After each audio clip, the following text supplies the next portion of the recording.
Olá pessoal, eu sou o Fernando Filho e nós estamos aqui com o nosso segundo episódio, Adoração Cast. Primeiro episódio quem fez foi Eliette Santos e hoje sou eu, Fernando Filho. Nós estamos aqui com um amigo, uma pessoa muito especial para nós, que tem um testemunho muito forte. Inclusive ele é irmão da Renata Lima, que já passou por aqui. Inclusive ela abriu o nosso Adoração Cast. Prazer. Nós estamos aqui hoje com o nosso irmão Carlos Lima. Ele vai iniciar o seu testemunho com vocês. Muito boa noite, a paz do Senhor Jesus Cristo a todos os que nos assistem, né? Pastor Fernando, muito obrigado pelo convite, é uma honra estar aqui com vocês. Pastor Eliette, junto conosco aqui.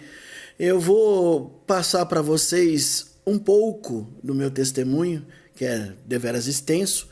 Vou tentar compactar ele de modo que vocês possam ter um pouquinho do que foi o milagre de Deus na minha vida, para que vocês possam também adorar a Deus e sentir-se edificado com aquilo que Deus fez na nossa vida, né? Ele, da maneira milagrosa, como Deus até nos salvou e nos retirou de situações que os irmãos vão saber daqui a pouco. Pastor, muito obrigado pelo convite mais uma vez. Meu querido, o prazer é nosso estar com o senhor aqui. Eu quero saber, o público também, quantos anos que o senhor tem, que cidade que o senhor nasceu, seu nome completo, vamos lá. Tá certo. Eu me chamo Carlos José Ferreira de Lima, nasci a 10 de março de 1964 na cidade de São Paulo, né, no estado de São Paulo. Sou paulistaníssimo, nasci ali no bairro do Belenzinho, né? Tenho, portanto, 59 anos hoje. Olha que bom, que maravilha. O senhor é novo ainda, o senhor tem muita lenha para Jovenzinho, eu vou chegar nos 100. Com certeza. Gente, vamos ouvir o testemunho do nosso amigo, nosso irmão Carlos Lima. Fica à vontade, o espaço é todo seu, deixa fluir. Bom, pastor, a coisa na verdade correu assim. Nós estávamos seguindo, né, numa denominação, já desde garoto eu comecei a frequentar a igreja com os meus 13 anos, né? Batizei-me aos 15 juntamente com o meu pai, meu saudoso pai, né?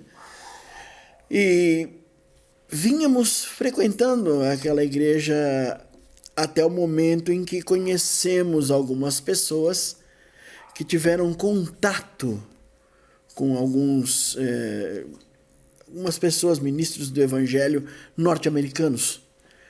E a partir daquele contato a gente foi também os conhecendo melhor, acabamos, né, percebendo algumas coisas que podíamos fazer juntos. A ideia inicial foi formar um grupo como eram os apóstolos, né? De estar todos juntos num mesmo lugar, e um ajudar o outro, um fortalecer o outro, trabalharmos juntos, e assim a coisa foi andando, né? Isso começou ali pelo finalzinho dos anos 80 e começo dos anos 90, né? E nós acabamos embarcando nesse meio, toda a minha família foi nesse meio, com exceção do meu pai, né? E nós fundamos uma pequena empresa, começamos a trabalhar por conta própria, tudo começou a seguir muito bem, começou a crescer, algumas outras pessoas foram vindo, foram se juntando, e até o primeiro, segundo ano estava maravilhoso. Acreditávamos estar servindo a Deus da maneira como nós desejávamos servir, né? Como os apóstolos, estarmos pregando o evangelho com liberdade, estando livres, inclusive, de uma ligação de trabalho que nos prendesse, que era para poder ter liberdade de sair, de poder fazer as coisas, de poder levar o evangelho do Senhor Jesus Cristo para outros lugares, inclusive, né? Só que chegou um determinado momento que as lideranças ali, quer dizer, mais particularmente tinha um casal, né, uma mulher e um rapaz que que estavam ali assumindo a liderança desse grupo. E aos poucos foram envolvendo todo mundo, né? Foram criando situações de modo que as pessoas não percebessem a real intenção do coração que eles tinham, né? E todos nós trabalhando, nos esforçando, tudo era para o bem vou pôr isso entre aspas, né? Da família, como eles se denominavam, né? É até interessante usar família, porque é a forma como os mafiosos usam também, né? A família, né? E foi mais ou menos por aí, porque tudo que entrava ali, quem administrava isso era o casal. Então eu acabei sendo uma das pessoas que assinava por essa empresa, né, com eles lá. E eu tinha muito acesso à conta de banco, essas coisas. Então começamos a empresa nos fundos da casa, depois dali passamos para um prédio, né? E foi crescendo. E esse ato de crescer foi, lógico, trazendo valores, e alguns valores até altos, né? Só que assim, para mim, tudo estava sendo administrado para cuidar da família, para bem da família realmente. Essa era a intenção que eu tinha. Tudo em comum com todos, como a palavra de Deus falava em Atos, né? E eu procurava fazer isso desta forma. No entanto, eu comecei a perceber algumas coisas diferentes. E eu fiquei um pouco que cismado. Mas havia aquele temor de não estar pensando mal, de não estar levando a coisa para a maldade. Então a gente fica um pouco reticente com relação ao que vai fazer. E uma certa feita, eu fui ao banco, porque eu precisava fazer um pagamento de algumas contas relativas à empresa, na época, né? E algumas contas também da casa. E eu fui até o banco para efetuar esse pagamento. E aí, quando eu cheguei ao banco para fazer isso, o gerente do banco falou para mim, não tem dinheiro na conta, nessa conta do banco não tem dinheiro. Eu falei, como não tem? Mas tinha o dinheiro aí e tal e coisa. Ele falou, não, tá na outra. Falou, eu não vou citar nomes, obviamente, né? Mas ele falou, o sujeito transferiu para aquela outra conta. Eu falei, transferiu para outra? Aí eu, que já vinha um pouco desconfiado, né? Joguei o verde, né? Já começou a criar aquela pulga atrás da orelha, né? Com a pulga eu já tava, né? E aí, a essa altura, quando ele falou, ele transferiu para outra conta, que a gente nem sabia que existia, aí armou-se um circo de pulgas atrás da orelha, né? Meu Deus. Aí eu falei, não, ele transferiu para outra? Ele já passou para outra conta. Eu falei, tá. Então, mas tem como puxar um pouco daquela e jogar para essa para poder fazer os pagamentos? Aí ele falou, não dá para transferir sim. Ele sabia que eu era sócio do rapaz em questão, né, na empresa. Então ele perguntou quanto eu precisava. Eu falava, não, só o de pagar essas contas aqui mesmo. E aí ele transferiu, efetuou o pagamento e eu voltei, mas até então fiquei quieto. Falei, eu preciso descobrir mais coisas, né? Para depois o senhor agir, né? Sim, sem dúvida, porque eu não podia simplesmente chegar lá e falando que eu não sabia. Bom, passado algum tempo, as coisas começaram a ir se apertando mais. E eu fui ficando cada vez mais cismado. Até que eu soube, né, definitivamente, não só da conta nessa instituição financeira, mas de uma outra conta em uma outra instituição financeira, que estava também no nome dos dois. E dali se escoava dessa conta, onde estava na empresa, onde se prestava conta para a família, onde se mostrava apenas o saldo, o extrato, eles nunca mostravam, né? Talvez para não aparecer as retiradas para outra conta deles. Então, quando eu vi esse detalhe, assim, casualmente eu descobri, porque eu fui sair com um dos carros, né, tinham 3 na época, eu fui sair com um dos carros e tinha um papel no assoalho, sujo, né? Acho que alguém pisou em cima e tal. Mas papelzinho de banco. E eu peguei aquele papelzinho e olhei, estava lá no nome do titular, estava o nome dos dois. Eu falei, então eles têm conta também nessa outra instituição? Já era a terceira conta. Já era a terceira conta. E essa conta ninguém sabia. Aí eu fui buscar saber. De pouquinho eu fui pesquisando, fui mexendo, fui fuçando, não é? E eu acabei descobrindo que não só tinha aquela conta relativamente até gordinha nessa outra instituição bancária, como eles tinham também comprado uma casa até muito boa, tinha também um carro importado na garagem daquela casa, e eu comecei a descobrir essas coisas. Só que eu fui infantil demais. Ao invés de eu juntar essas provas, reunir a família inteira e pôr na mesa, olha o que eu descobri, não. Eu fui confrontar a mulher. Sozinho. Falei, ó, descobri isso aqui de vocês, como é que vocês fazem isso? Não é tudo para a família? Como é que vocês estão fazendo as coisas pelas costas da gente? O pessoal não está nem sabendo. Ela escutou tudo aquilo, ela, detalhe aí, tá? Ela se autodenominava como se fosse um Moisés. Ela dizia que ela falava com Deus face a face. E todo mundo acreditava naquilo. Então ela deitava assim, ela ia dormir e falava que ela tinha saído do corpo em espírito e tinha ido falar com o Pai Celeste. E todo mundo acreditava pra nessa trazer balela. As informações para você. Exatamente, para trazer as informações, para explicar como é que funcionavam as coisas ali, ou o que Deus estava determinando para nós naquele momento. E ela foi se colocando nesta condição de superior, nessa condição de profetisa, vamos dizer assim, né? E foi levando a turma no bico, né? Vamos falar assim. E quando eu confrontei, ela não me falou nem uma letra, nem A. Simplesmente ela se levantou e foi embora, se fechou no quarto, tipo, foi dormir.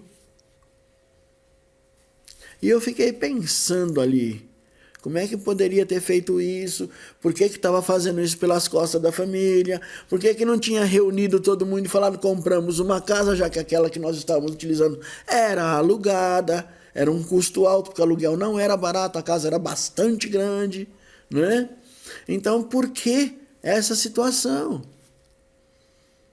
Só que assim, depois de mais ou menos 1 hora, 1 hora e meia, ela saiu do quarto, chamou aquele companheiro dela, conversou com ele, depois chamou umas outras pessoas, conversou com eles. Eu não estava entendendo muito aquele tititi, mas comecei a pescar. Falei, ela já está falando alguma coisa para o pessoal, né?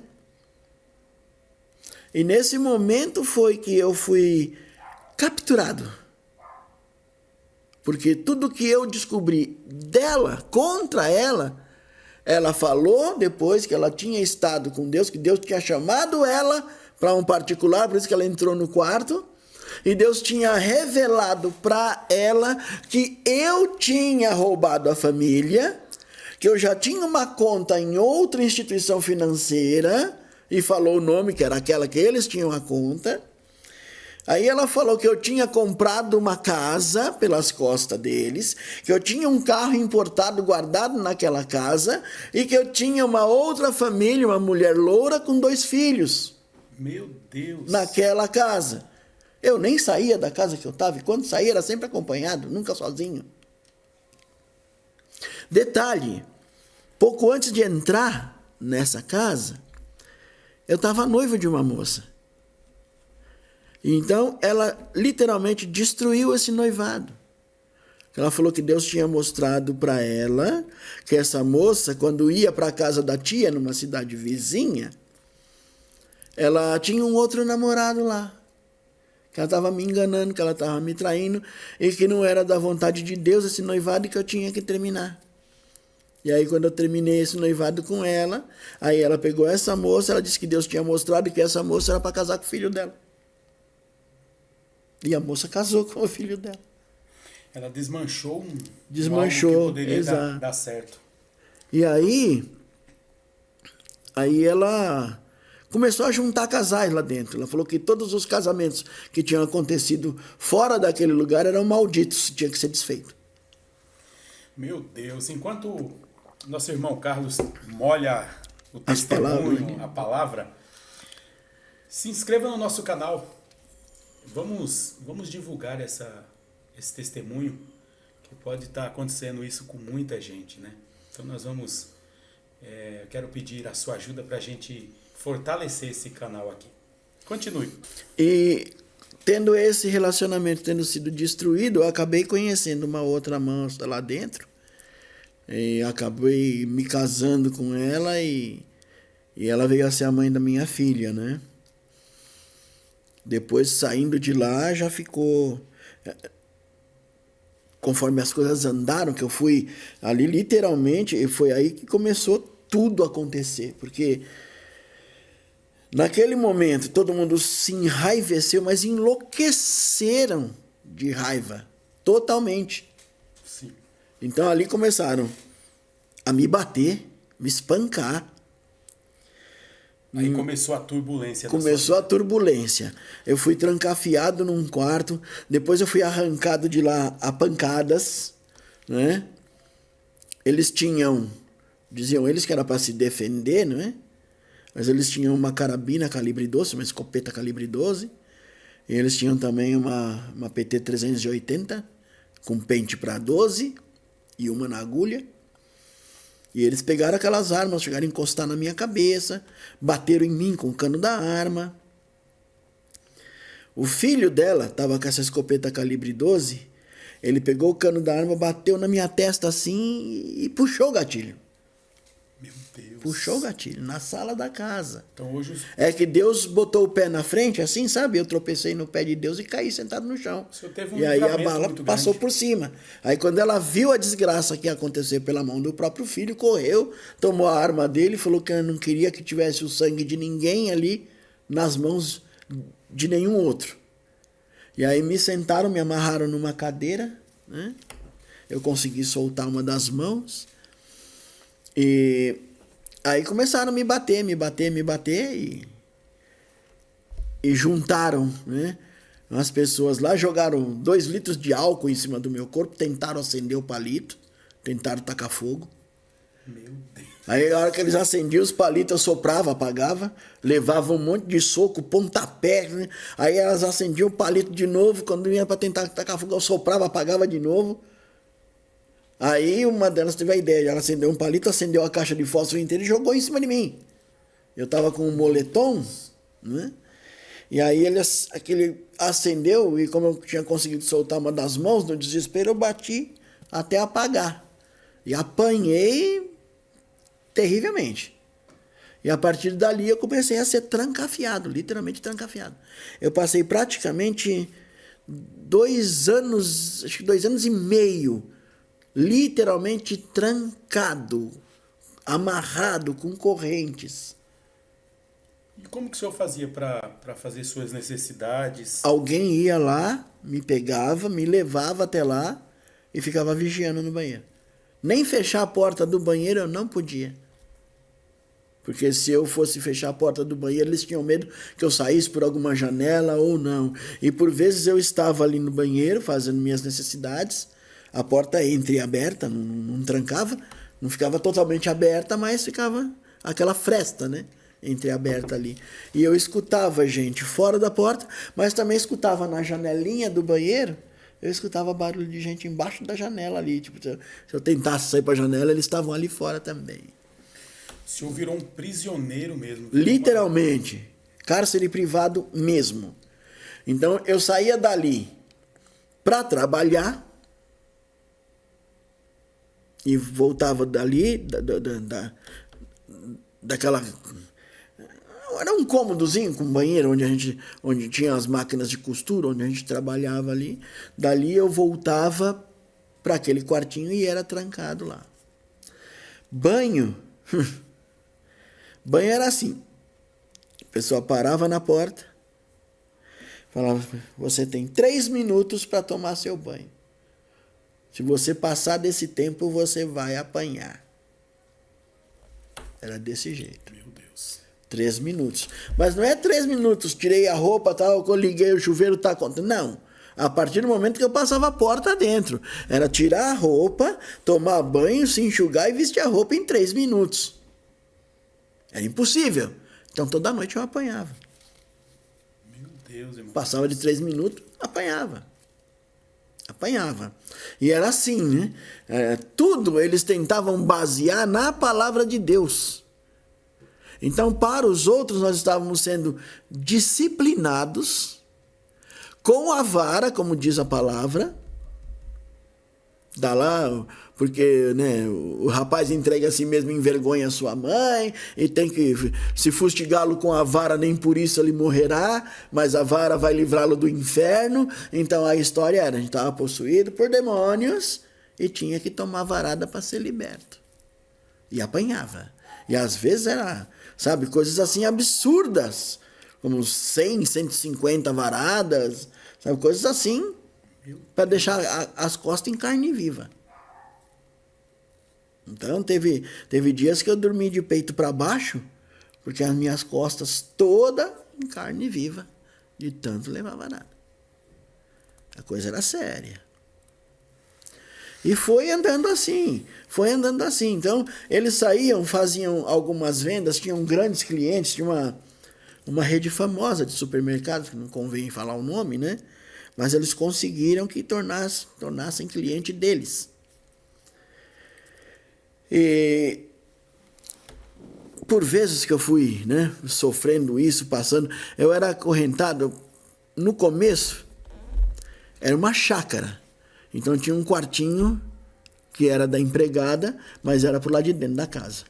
Depois nós mudamos daquela cidadezinha para uma outra vizinha, também numa chácara, mas um pouco mais longe e mais enfiado para dentro do mato.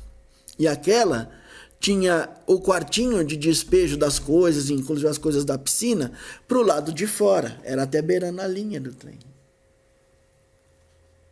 E aí, eu era colocado naquele quartinho lá do lado de fora. Era trancado lá. Eles trancavam a porta, trancavam tudo. E eu era acorrentado. Literalmente acorrentado. Um dos membros vinha, passava corrente no meu pé e passava corrente nas minhas mãos pro lado de trás e fechava com cadeado. Então eu ficava... Passava a noite inteira acorrentado, que era para não fugir. Meu Deus. Eles tinham um cachorro, era um pastor belga preto, e eu consegui, numa distração deles, eu peguei um grampo de papel, mas aquele grandão, sabe? Eu consegui achar um daquele lá, eu coloquei embaixo, entre o meu pé e a sola do chinelo. Eu prensei ele ali, falei, isso vai me ser útil. E aí levei aquele grampo para cima, porque a chave, a fechadura era daquela antiga, que é aquela chave comprida com... Eu sei como que é. Eu falei, isso aqui vai me servir. E aí, quando era para eu ser acorrentado, em vez de eu fazer assim, eu fazia assim. Aí passava a corda aqui no meu punho, aqui para trás, né? Sobrava esse espaço. Sim. Depois que eles trancavam tudo, eu fazia assim e tirava a mão da outra, porque ficava frouxa a corrente. Eu só não conseguia tirar do pé, porque eles davam uma volta num pé, depois uma volta no outro, e eu não conseguia tirar, porque estava fechado com o cadeado, né? Sim. Então dos pés eu não conseguia tirar. Mas as mãos, pelo menos, eu ficava livre. Então, por algumas vezes eu pensei, mesmo com os pés presos em corrente e tudo, eu pensei em pular a grade ali e cair para o lado do trilho do trem. Porque a hora que o trem passar, eu dou um jeito de pegar, mas depois eu pensava, o trem vai passar andando aqui. Eu tô com as pernas amarradas, como é que eu vou correr para pegar? Eu vou acabar morrendo embaixo desse trem. Tá? Então isso por algumas vezes me impediu. Mas que houve tentativas, né? Pensamentos houve. Então o que eu fiz? Com esse clips de papel, eu estiquei ele, abri todo, estiquei ele, virei uma pontinha. E aí eu colocava ele na fechadura e destrancava aquela portinha daquele quartinho e abria no meio da madrugada. E eu sentava na beiradinha ali, aquele degrauzinho, e eu ficava olhando para o céu, via aquele céu anil, cheio de estrelas. E eu comecei ali a fazer minhas orações com o Senhor. Como o povo de Israel cativo de Babilônia orava e chorava ao Senhor, também ali eu fazia a mesma situação.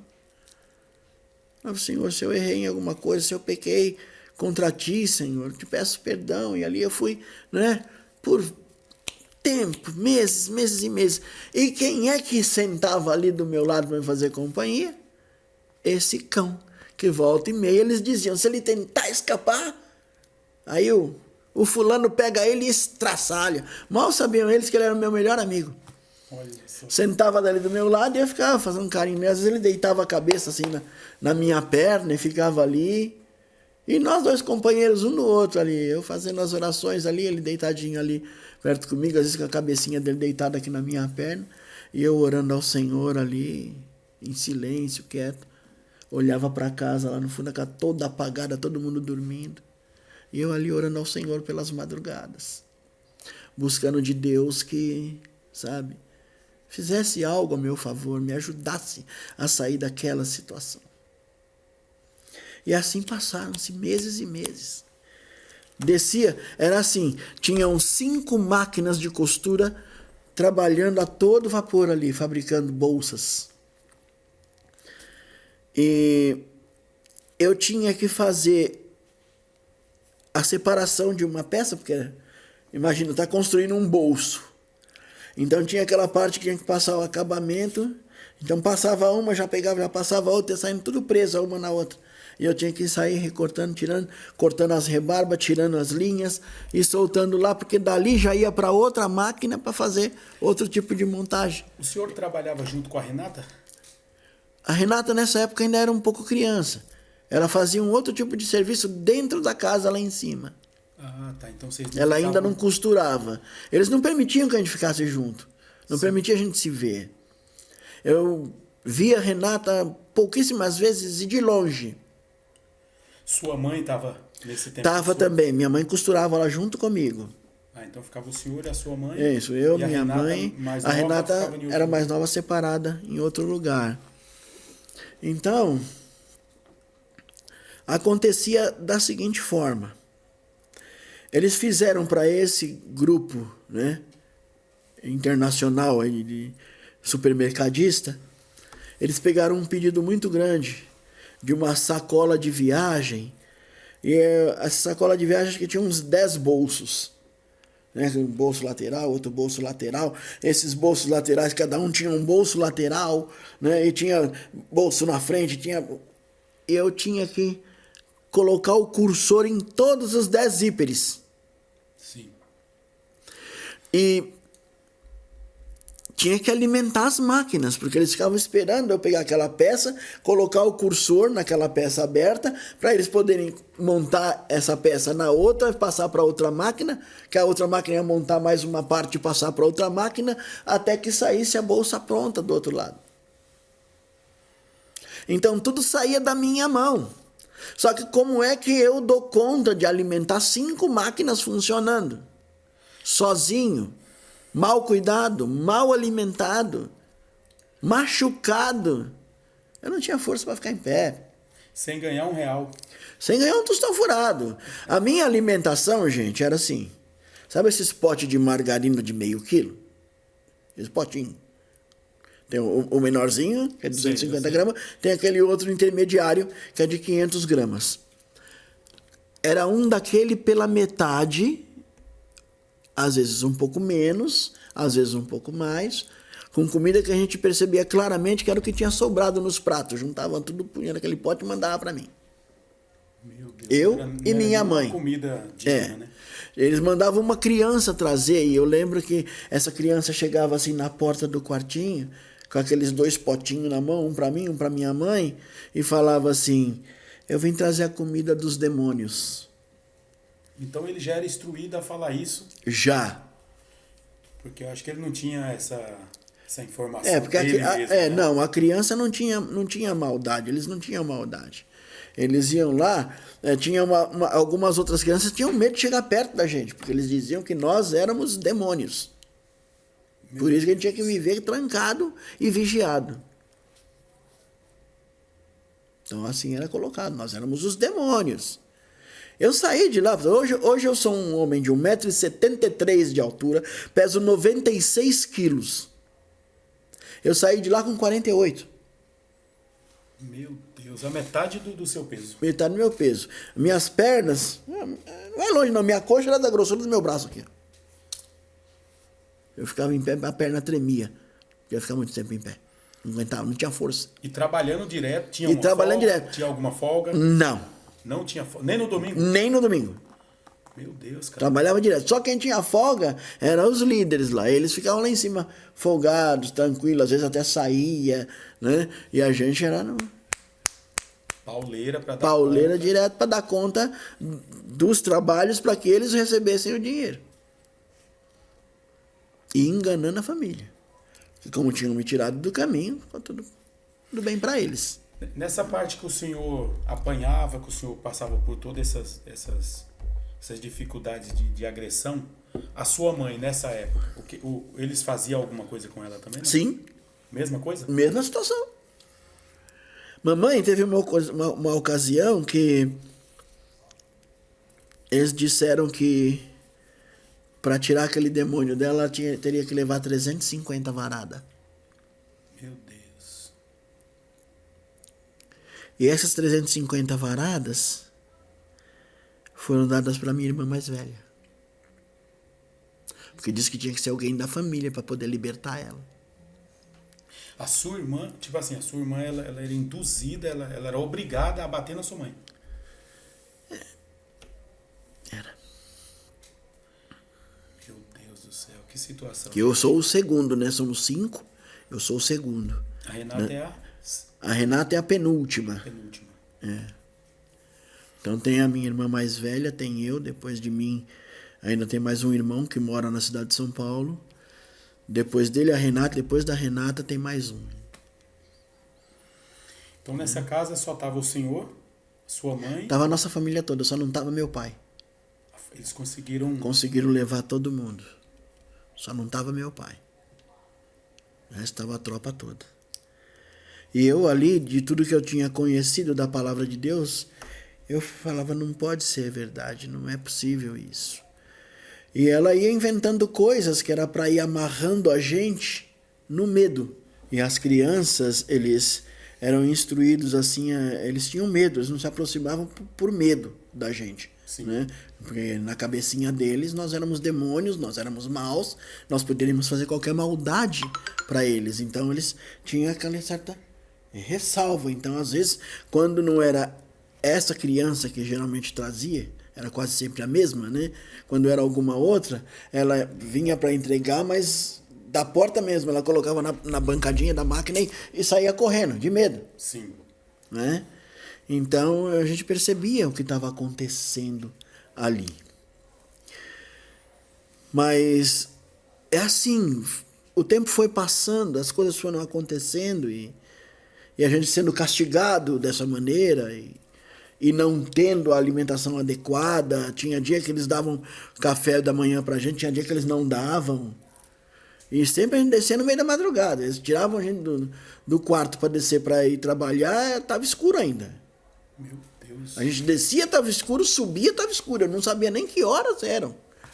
Eu só sabia que tinha passado o dia inteiro, porque eu via o sol nascer e via ele se pôr. Daí para lá eu não sabia que hora eu tinha descido, nem que hora eu subia.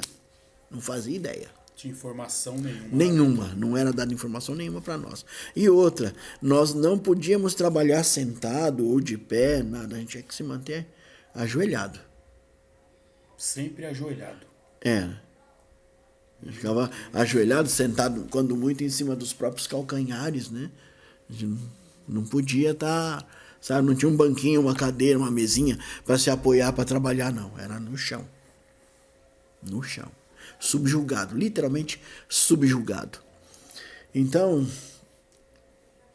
o tempo foi passando e essa líder, acho que até por indução do Pai Celeste, eu creio muito nisso, nas orações que eu fui fazendo ali pela madrugada e tal, ela, numa dessas noites, ela teve um sonho que um bandido entrava na casa para tentar roubar e acabava me encontrando lá naquele quartinho e me matava lá fora, acorrentado.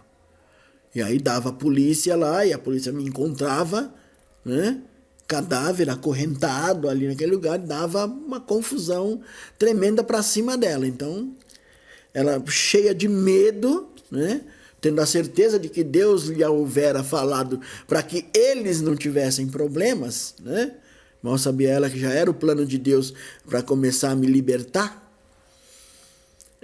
Então ela conversou com todo mundo, me tirou de lá de fora e me trouxe para a parte de dentro da casa, no quartinho que seria o quartinho da empregada, que ficava lado a lado com a lavanderia da casa, para o lado de dentro. O outro quarto que o senhor estava ficava um pouquinho afastado. Ficava fora da casa, ficava afastado, mais próximo da piscina. E ali, nesse momento, eu estava sendo trazido para dentro da casa. Então o que aconteceu? Aquela chavinha continuava comigo. Isso aqui ainda vai me ser útil. Nesse tempo, antigamente, as portas eram tudo com essa chave. Era não com existia esse tipo essa de chave. chave. Não tinha. É mais moderna, né? A partir daí, eles não me acorrentavam mais.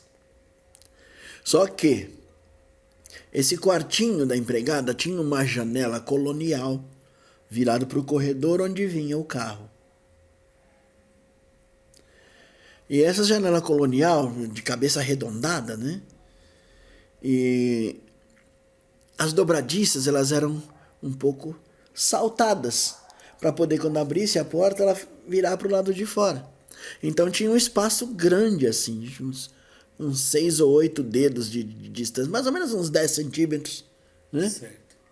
Sobrando ali. Então, eles fizeram um furo em cada uma e trançaram ali 2 vergalhões de 50 cruzados assim, né?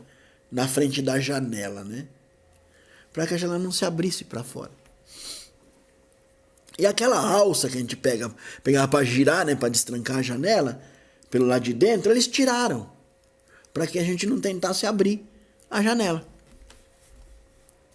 Então eles trancaram a janela, colocaram esses ferros e tiraram a alça. Pro lado de fora da porta, eles fizeram 2 furos em cima e 2 embaixo e furaram 2 canos de ferro grosso. Então eles colocavam do lado de dentro para fora parafuso de cabeça redonda, comprido. Então eles punham por dentro, puxava a ponta por fora, encaixava o ferro, o cano de ferro, e rosqueava a porca e apertava. Então não tinha como você soltar aquele parafuso por fora, que não tinha uma chave, uma coisa para pegar. Aí, assim eles trancavam a porta pro lado de fora para a gente não sair. E aí o que ocorreu?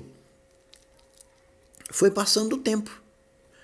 Mas pelo menos tinha um beliche ali e eu já podia dormir esticado, eu já não dormia mais acorrentado. Falei, deu uma melhorada, vamos dizer assim. Agora, a alimentação continuava sendo a mesma coisa. Tinha diálogo com o senhor? Só para xingar. Não chegava um bom dia? Não, isso não existia. Só para xingar? Só para xingar. Meu Deus. Só para xingar. Xingar, ameaçar. Porque por vezes, como a gente não conseguia dar conta de 5 máquinas rodando ao mesmo tempo, é impossível. Uma pessoa só. Porque a minha mãezinha também sentava na máquina para costurar. E também tinha que correr. Porque se ela não soltasse as peças para eles fazerem, ela também tomava varada.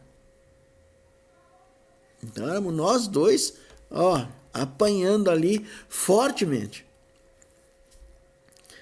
E aí, eles pegaram uma encomenda desse hipermercado relativamente grande. Dessas sacolas de viagem, com um monte de bolsos, que eram uns 10 bolsos que ela tinha. E aí tinha que correr, porque é tudo feito por contrato com essas grandes redes. E tem prazo para entregar. Se não entregar, você é multado. Tem que pagar multa para eles. E eles começaram a ver o prazo correr e fora do cronograma deles. Aí a gente começou a ser mais ameaçado e apanhava mais. Tá muito devagar e tome varada onde pegasse, nas costas, no pescoço, na cara, por onde vinha, eu tomava varada. E eu tentava o mais rápido possível fazer, mas eu estava muito mal alimentado, não tinha força, tremia, não conseguia fazer as coisas. Era um pavor. E ameaça, se você não fizer. Até que a coisa foi ficando feia. Não estava dando conta. E não conseguia fazer. E aí começou a ficar muito nervoso. O rapaz começou a ficar extremamente nervoso. Porque ele viu que realmente não ia dar para cumprir o prazo. Nem que mais gente estivesse trabalhando ali, já não cumpria o prazo mais. Eu estava apavorado com isso. Então ele me fez uma ameaça bem clara. Eu estava ajoelhado no chão, trabalhando, e ele veio de cima, botou o dedo na minha cara, me pegou pelo pescoço, falou para mim: se amanhã você fizer corpo mole e você não fizer, né, se essas máquinas pararem por tua culpa, porque não tem material para elas rodarem, eu vou te matar aqui dentro, com as minhas próprias mãos. Meu Deus. E eu pego aqui pelo pescoço, não conseguia nem respirar. Naquela madrugada eu subi para casa, entrei para tomar o banho lá, né? Apavorado. Esse cara vai me matar aqui dentro. Com o ódio que ele demonstrava nos olhos dele, ele vai me matar aqui dentro. Então, eu voltei do meu banho, entrei no quarto, estava sentado ali na cama, cabeça baixa, quieto. Aí logo minha mãe voltou do banho dela também, aí eles vieram e trancaram a gente lá dentro. E eu ficava olhando assim.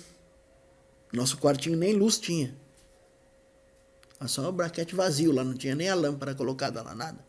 Aí eles fechavam, ficava um pouquinho claro, porque a luz penetrava pelo vão da porta. Certo. Então a gente ainda sabia que eles estavam por ali, porque o vão da porta estava aceso. E aí eu falei para minha mãe naquela noite, falei assim: hoje é o dia que o Senhor vai nos libertar daqui. No dia da ameaça dele. É. Falei para ela assim: a senhora não durma. Nós temos que ficar atentos, temos que estar preparados, porque quando eles dormirem, nós vamos sair. E aí minha mãe ainda falou para mim: mas tem o cachorro. Eu falei: não se preocupe, ele é meu melhor amigo. Cachorro para mim não é problema. Aí ela falou: e a outra cachorra? Que tinha uma cachorra nova que não conhecia. Eles pegaram depois, né? E essa cachorra não me conhecia. Eu falei: Deus proverá. Eu prefiro morrer estraçalhado pela cachorra lá fora do que na mão dele.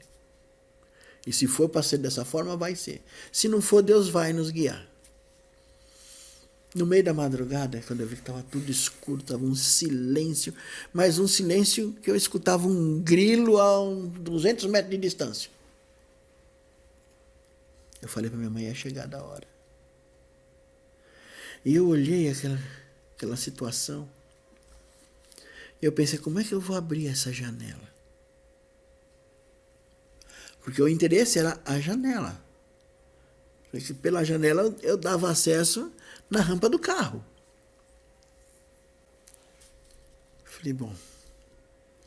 Mas eu olhei num cantinho e eu vi 2 chaves de fenda. E Deus me deu sabedoria.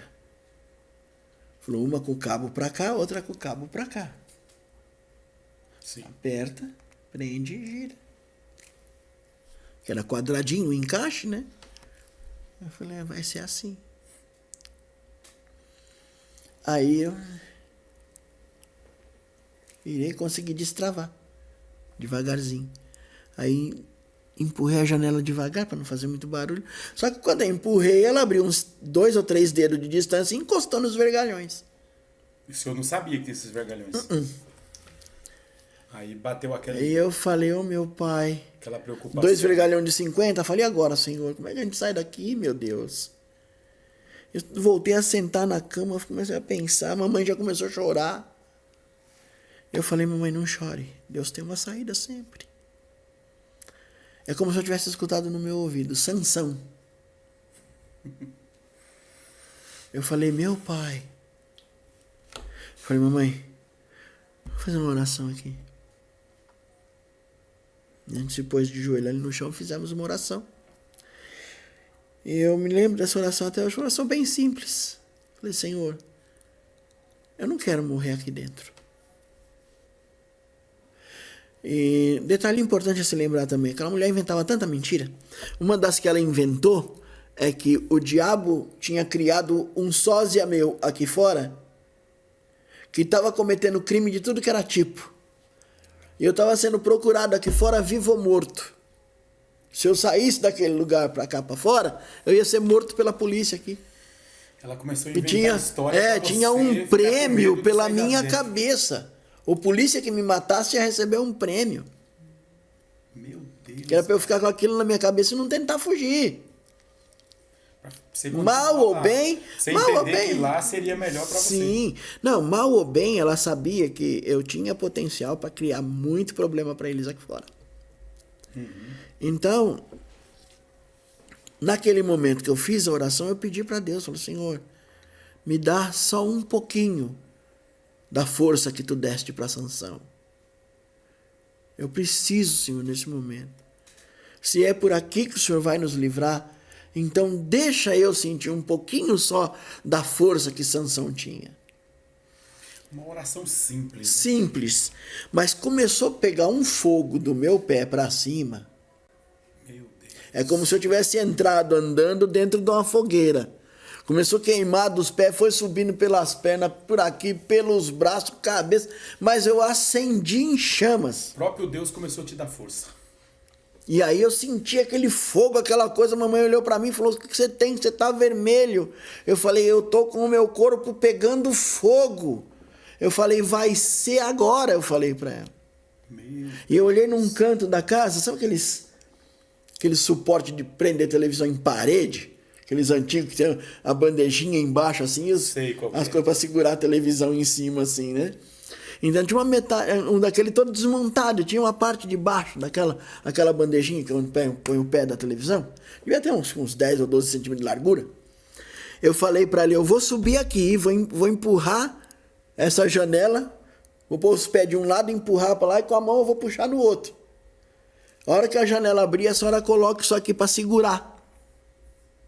Para segurar ela aberta. E dei na mãozinha dela, e ela ficou ali, também bem fraca, trêmula.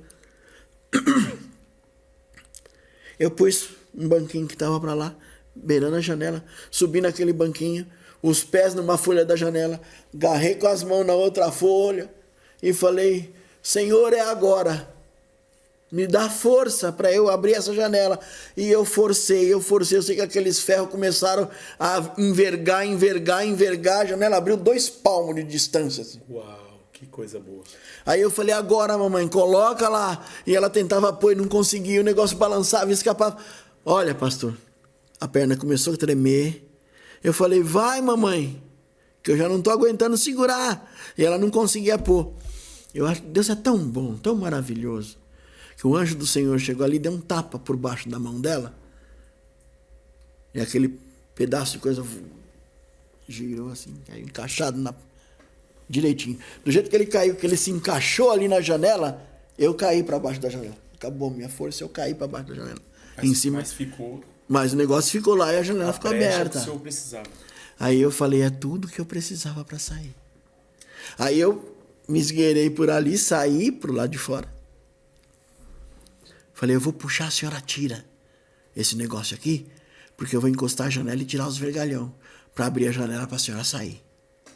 E aí lá de fora eu agarrei, ela foi, puxei. Aí ela tirou o negocinho ali, eu encostei a janela, tirei os 2 vergalhão, abri as 2 folhas da janela. Coisa boa. E aí ajudei ela a sair lá de fora. Quando ela saiu, o cachorro apareceu. Ela se assustou, foi pra trás de mim. Eu falei, não precisa se assustar não, ele é meu amigo. Aí ele veio banando o rabo, passou nas minhas pernas, eu fiz um carinho pra ele e tal e coisa. Falei, você aqui é meu amigão. Falei, agora eu vou dar a volta lá pela janelinha do banheiro, vou entrar lá, porque eu sei onde eles guardam a chave do cadeado lá embaixo, que eu já vi o meu irmão guardar no móvel da cozinha, enquanto eu esperava você voltar do banho. Eu sei qual gaveta que tá guardada. Porque era um móvel comprido assim, branco, e o balcão dava frente para a sala de jantar e aqui atrás eram as gavetas. E eu sabia que estava na segunda gaveta a chave, que eu via quando ele abria a gaveta e guardava lá. Aí eu fui, dei a volta, peguei uma lata de tinta que estava ali, subi pela lata de tinta e entrei pela janelinha do banheiro, que ela não era vitrô assim, era rodésia, né? Janelinha redonda. Aí ela abria metade. Abria a janelinha, porque eu sabia, eu tomava banho ali, sabia que não tinha trinco dentro. Certo. Era só bater que ela abria. Sim. Aí eu dei aquele empurrãozinho, ela abriu, eu girei metade. Eu tava magricela mesmo, né? Com 40 e poucos quilos. Eu subi naquela lata, varei por aquela janela, caí pro lado de dentro do banheiro. Aí saí do banheiro, passei ali por aquele corredorzinho, cheguei no móvel, puxei a gaveta bem devagarzinho, a casa inteira toda escura, não tinha ninguém lá. Aí eu peguei aquela chave, ainda fui abusado, falei, não vou sair daqui sem nada pra comer, né? Você tá brincando? Sério? Entendeu? Aí bom, fui ali, só Jesus na causa, né? Fui ali, peguei aquela chave e fui na portinha do lado de dentro, onde eu sabia que era a despensa. Peguei 2 sacolinhas de supermercado para reforçar. Enchi de coisa, de biscoito, né? Botei um bocado de coisa ali pra gente ter na nossa fuga. Biscoito que o senhor nunca tinha comido na vida. Nunca tinha comido na vida, mas né, só olhava de longe. Então peguei lá uns pacotes de biscoito, umas latas de conserva, né? Que é só enroscar o dedo e abrir, né? Peguei umas latas de conserva, de salsichinha em conserva. Peguei, enchi as 2 sacolinhas, amarrei uma na outra. Peguei a chave, enfiei no bolso e falei, eu vou sair por aqui, não vou mais voltar para arriscar cair lá fora. Botei a chave, abri a porta para sair para o corredor de fora, mamãe estava em pé ali. Eu abri a porta pegava no chão, então eu falei, se eu puxar, vai fazer aquele barulho, né? O pessoal vai escutar. Então o que eu fiz? Eu soltei, ergui a porta para não enrastar no chão e abri. Papai abriu em silêncio. Eu saí de lá, a mãe falou, o que você tá fazendo? Eu falei, isso aqui é pra gente comer. Eu falei, segura aí. Aí puxei a porta devagarzinho de volta. Pra ficar tudo como tava, né? Não dá nada aparecer. Aí eu falei, vambora. Ela falou, mas a cachorra? Porque aí nós chegamos assim, né? Nós estávamos aqui, né? Atrás disso aqui. Aí nós chegamos por aqui, pelo canto da parede aqui. Dava pra ver o corredor na parede toda, de fora a fora. A cachorra tava lá do outro lado. E era mestiça lá de Rottweiler, não sei como que era, cachorro grande. Aí ela falou, e agora essa cachorra? Eu falei pra ela, Deus vai prover pra gente sair daqui. Mas pastor, coisa tremenda é o Senhor Deus, né? Quando eu falei, Deus vai prover, o cachorro preto que estava aqui perto de mim, que era meu amigo, ele entendeu. Ele saiu daqui e foi correndo, beiradeando pela parede aqui, até chegar lá no fundo. Dava uns 15, 20 metros de distância. Ele veio correndo, já pulou em cima dela, era meio caidinha ali. Aí caiu, já rolaram, tipo assim, vamos brincar para lá. E ele arrastou ela para brincar lá para trás. Meu Deus, Deus usou um cachorro. Deus usou o cachorro para poder me livrar ali. Isso, para gente sair. Aí eu e a mamãe descemos a rampa.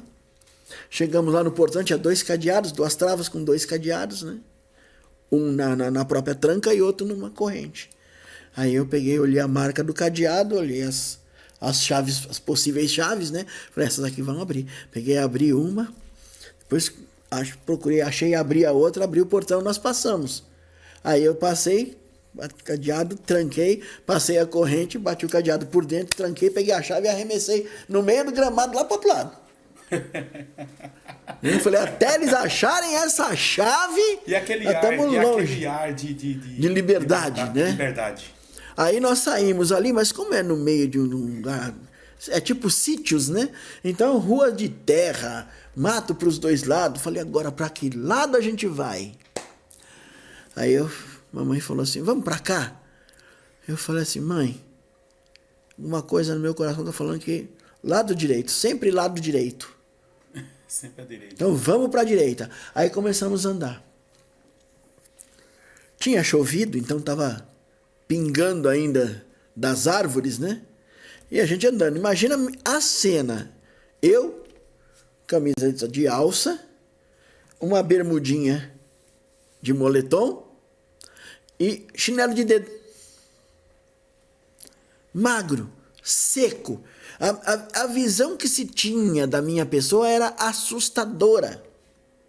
Desnutrido, né? É. E nós fomos andando e passamos pela entrada de um condomínio, tinha uma guarita afastada lá no fundo. E nós passamos a pé, ainda olhei para a guarita, não vi ninguém, tudo apagado, né? Falei, será que tem alguém lá e tal? Aí continuamos andando.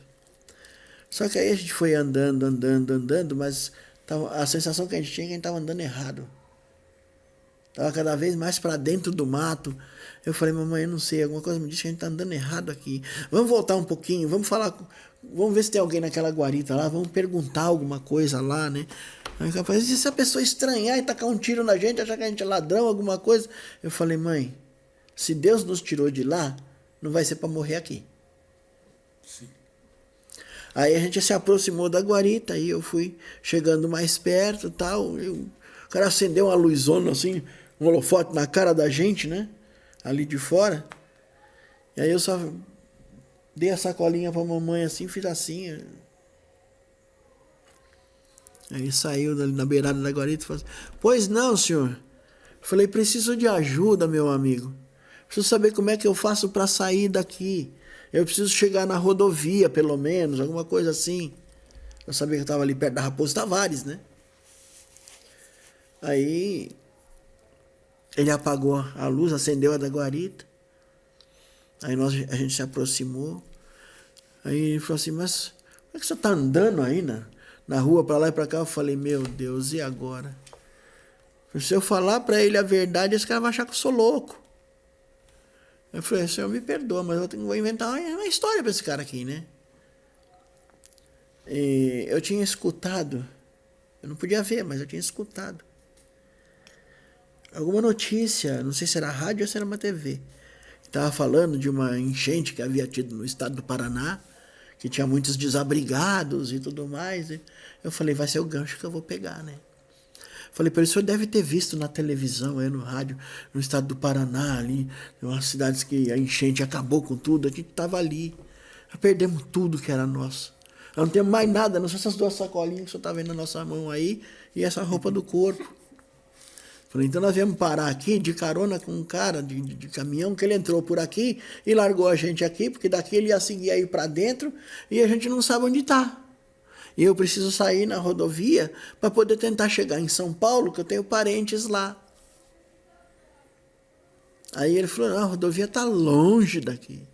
Está muito longe. Você vai andar aqui até chegar lá. Vai chegar lá dia já. Eu falei, e agora?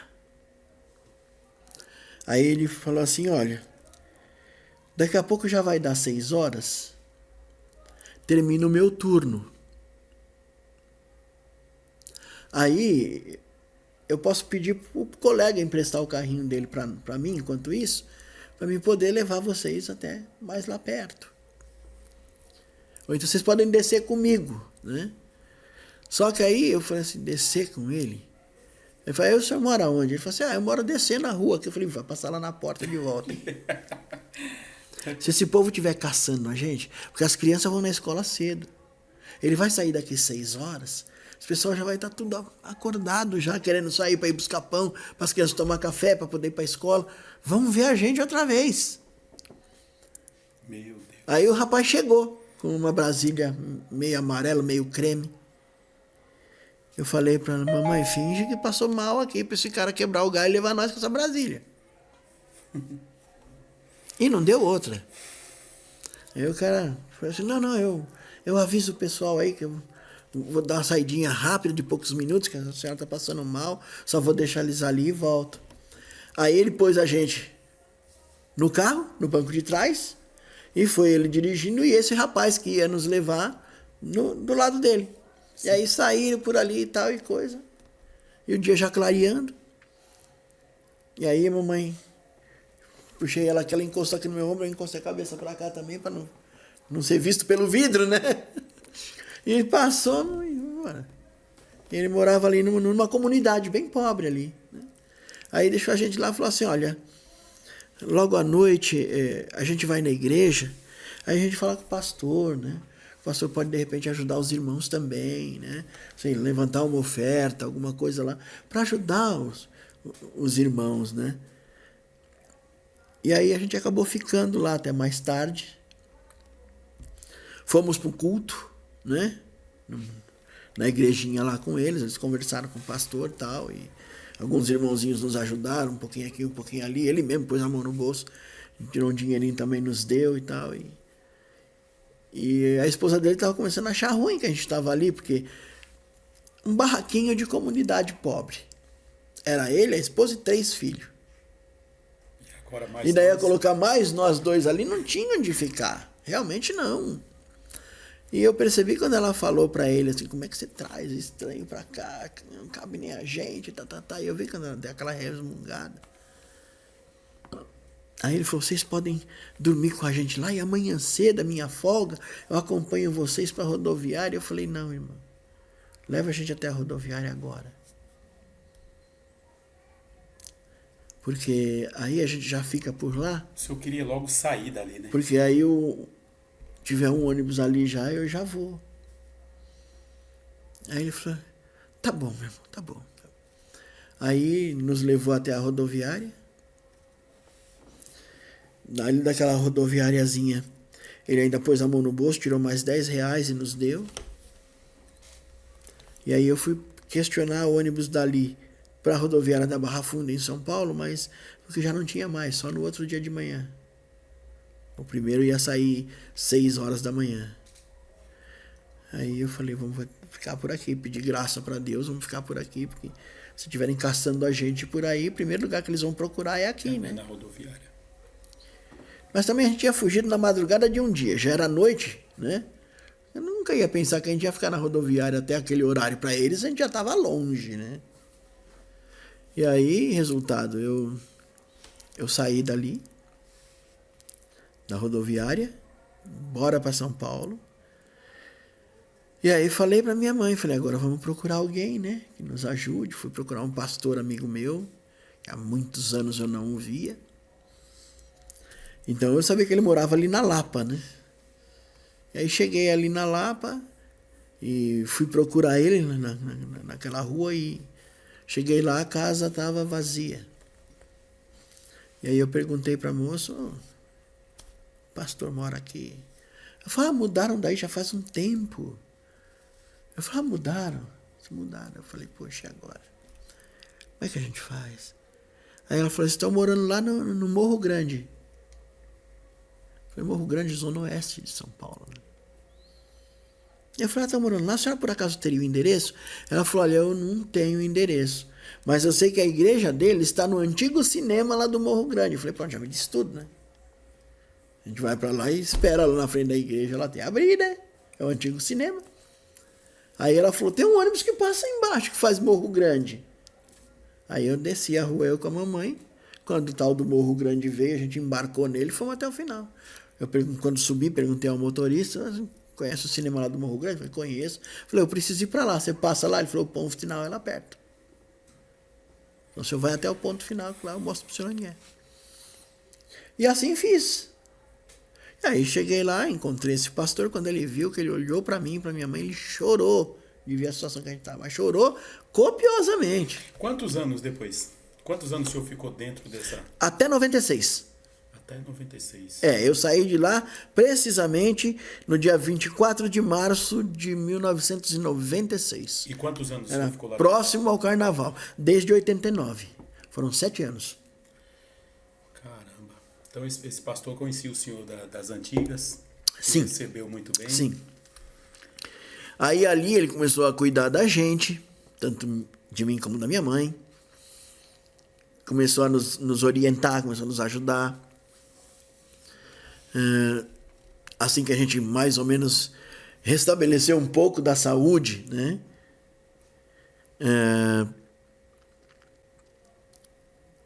A minha mãe foi procurar uma irmã dela.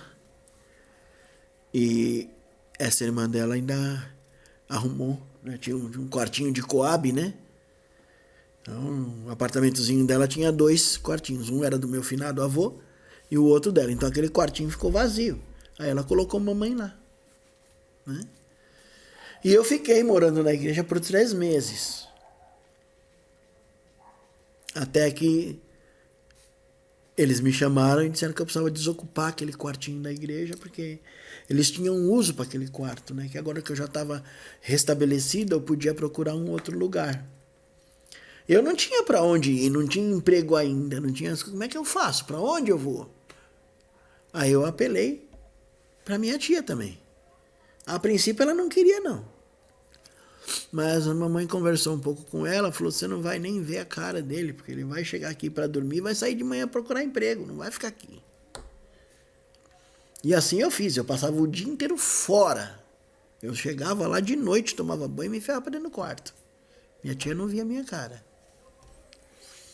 E assim foi, até que eu arrumei um emprego. Como motorista de caminhão, de uma empreiteira que trabalhava para a empresa de eletricidade, né? E ali eu fui trabalhando um pouco ali, dali eu arrumei um outro como motorista particular de um casal de idosos. E fui cuidando da saúde, fui fazendo as coisas, fui crescendo, fui melhorando. Fui para a justiça.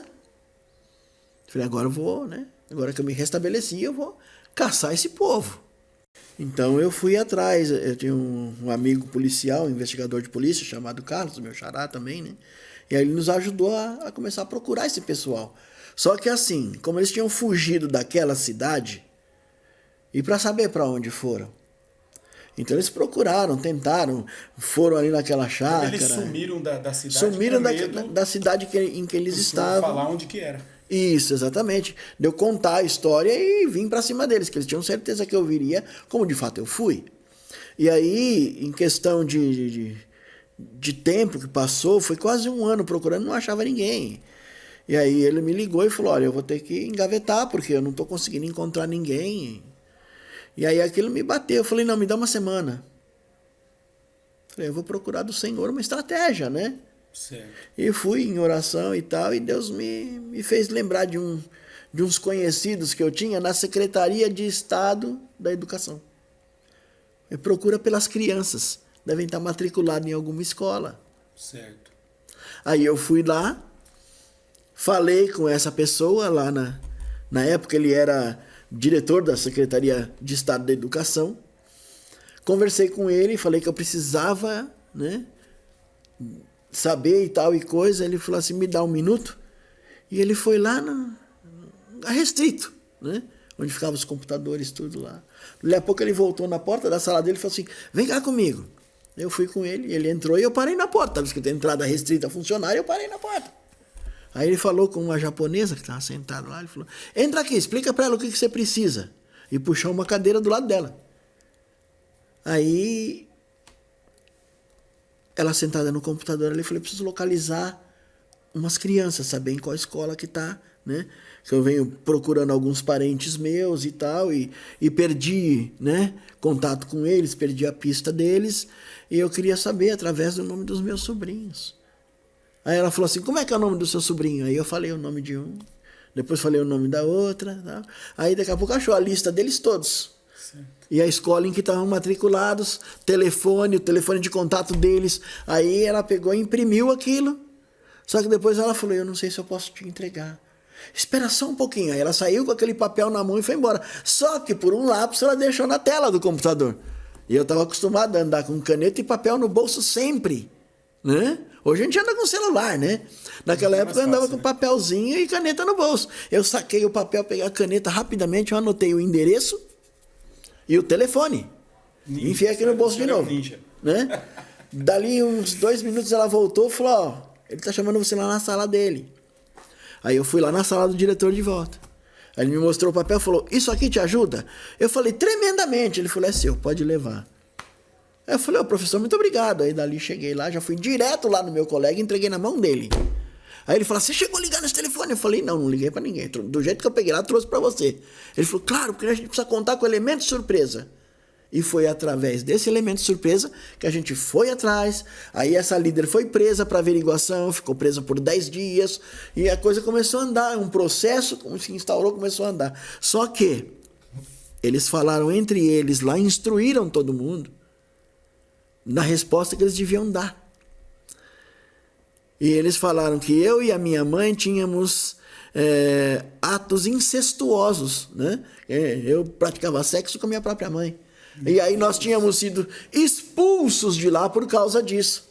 E aí, com raiva, em represália, a gente tinha inventado esse monte de mentira contra eles. Aí 30 e tantas pessoas falando isso, e só eu e minha mãe falando o contrário. Perdeu. Quando eu entrei de face com o juiz, ele já estava olhando comigo com olhos de raiva. E aí ele falou, 32 pessoas falando uma coisa, já está todos os 32 errados, só o senhor que está certo. Ele falou para mim, dessa forma. Ele falou, só não prendo o senhor porque eu não tenho como, senão eu lhe deixaria preso agora. E deu o caso por encerrado e mandou arquivar. Puxa vida. E aí o tempo se passou e eu fui cuidar da minha vida. E Deus tem feito grandes coisas na minha vida até hoje. Você conseguiu perdoar essa turma? Sim. Hoje eu tenho meu coração limpo. Na verdade, assim, uma madrugada Deus me chamou. Deus sempre teve esse quesinho comigo pelas madrugadas. E Deus me chamou. E eu acordei. Mas assim, sabe quando você chega num botão e você liga e acende a luz? Foi assim com os meus olhos. Simplesmente, plaf, acendi, acabou. O sono foi embora como se tivesse sido tirado com a mão.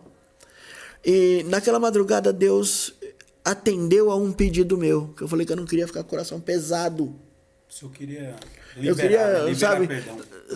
Ficar livre, ficar solto, porque eu queria servir a Deus. Agora, como eu disse, que se ele me tirasse de lá, eu serviria e deixar o resto tudo para trás. Mas Deus me falou que eu precisava perdoar, senão eu nunca seria livre. O senhor perdeu sua mãezinha? Perdi, minha mãe faleceu, infelizmente, no ano de 2007. Mas essa história é para um próximo episódio, né? E aí o que acontece? Deus me deu uma palavra na oração do Pai Nosso. Então, quando a palavra de Deus fala ali, perdoa as nossas dívidas, assim como nós perdoamos aos nossos devedores. Algumas traduções falam aos que nos têm ofendido. Depois que termina a oração, eu gosto muito de 2 palavrinhas que aparecem na Bíblia sempre. Uma é mas e a outra por quê. E por quê? Sempre tem algo especial. Então, aí embaixo, quando termina a oração, Jesus faz a explicação. Ele fala, por quê? Se vós perdoardes aqueles que vos fazem mal, que causou dano, também Deus vos perdoará os vossos pecados. Mas, se porém não perdoardes aos homens as vossas falhas, também Deus que está no céu não perdoará os vossos pecados. Ali eu entendi que eu tinha que liberar perdão para eles, senão eu ficaria preso. E eu quero dizer isso aos amigos que nos assistem, aos nossos amados irmãos. Se você tem algo no seu coração contra um irmão, contra um parente, contra um amigo, libere perdão. Se você tiver acesso a ele, vá até ele e diga para ele, olhando nos olhos dele, você fez assim, assim, assim para mim, mas eu te perdoo, porque assim você ficará livre. Isso é importante, pastor. É importante a gente liberar perdão. Então, eu liberei perdão para todos eles. Essas pessoas, elas são vivas ainda? A maioria são. A maioria são? Se hoje o senhor ficasse frente a frente, o senhor perdoaria? Já fiquei uma vez em São Paulo. Já ficou? Já. Fiquei de frente a frente com ela e depois, casualmente, num supermercado, fiquei de frente com ele. Certo. Ele que disse diálogo? Teve diálogo. Sim, teve diálogo. Teve diálogo.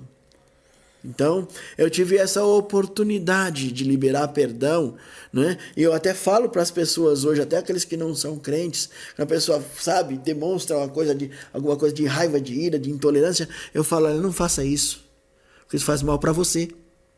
Eu falo, nosso coração é igual um armário com prateleirinhas. Se você começa a guardar coisa ruim aí dentro, quando Deus te der coisa boa para você guardar, o lugar está ocupado, você não vai ter. Tem que desvaziar. Então, libere perdão, tira a coisa ruim, joga fora, para que você tenha espaço para receber o que é bom de Deus e guardar no seu coração. É dessa forma. Teria muito mais coisas ainda para poder contar. Eu falei de forma bastante resumida. Afinal de contas, são mais de 6 anos presos lá dentro. Muita coisa aconteceu. Se eu fosse contar, não ia dar numa dessas nossas conversas. Mas quem sabe uma próxima oportunidade ainda possamos falar algo mais a respeito disso. Mas você que nos assiste, tenha certeza de uma coisa.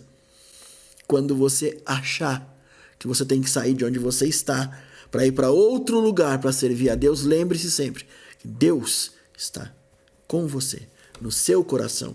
E você pode servir a Deus onde você está, onde Deus mostrou para você que é para você estar. Só saia se Deus realmente mostrar para você que você deve sair. Deus abençoe você. Muito obrigado por nos ouvir. Não se esqueça de se inscrever no canal e de compartilhar esse vídeo. Isso é importante. Isso é muito importante. Ajuda a gente, faça o canal crescer. É importante mais pessoas estarem ouvindo da palavra de Deus e das novidades de Deus para a vida deles, assim como você está ouvindo para a sua. Compartilhe e deixe o seu like. Pessoal, muito bom poder estar ouvindo esse homem de Deus aqui contando essa história. Uma história de muita dor, né? Mas o importante é que esse homem conseguiu perdoar. Isso é o mais importante. Muito obrigado a você que ficou conosco até esta hora. Compartilha, faz igual o irmão Carlos disse. Compartilhe, para esse testemunho chegar em outras pessoas e possa ajudar mais alguém. Deus abençoe. Nós estamos no TikTok, nós estamos no Instagram. Em breve nós estaremos no Facebook. Vai ser bom demais você poder estar nos acompanhando. Irmão Carlos, Deus abençoe sua vida, sua Amém. família. Que Deus continue te dando livramento e estratégias para o Senhor Amém. sair fora de alguns laços que o inimigo lançar. Amém. Muito Deus obrigado. abençoe. Deus abençoe. Fiquem com Deus. Logo, logo nós estaremos de volta com mais episódios como esse. Deus abençoe a todos.